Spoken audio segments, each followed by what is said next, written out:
అభి duty నుంచి ఇంటికైతే వస్తాడు.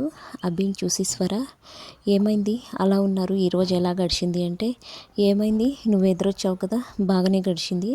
ఈ ఊర్లో అంతా ఎలాంటి ఇబ్బందులు ఉండవు, ఎవరికి ఎలాంటి కష్టం రాదు అని చెప్పారు. కానీ ఆ కోటయ్య ఆత్మహత్య చేసుకున్నాడు, ఊరేసుకున్నాడు.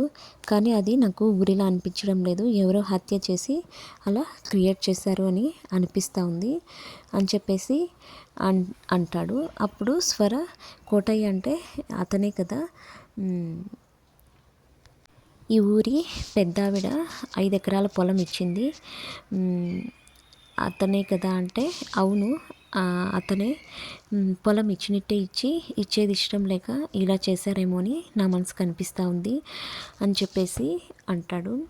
తర్వాత వచ్చేసి వైజయంతి స్వర వాళ్ళ పిన్ని అభిని చంపడానికి ప్లాన్ చేస్తూ ఉంటుంది.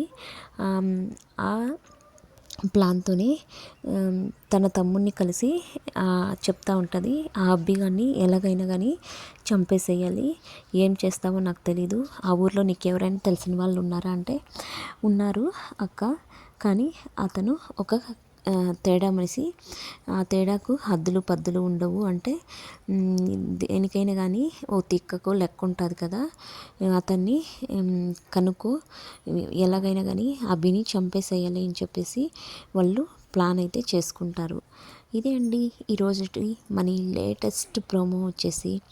నేను చాలా లెంత్ అయితే ఇవ్వడం లేదు. నా వీడియోస్ కనుక మీకు నచ్చితే ప్లీజ్ సబ్స్క్రైబ్ చేసుకోండి.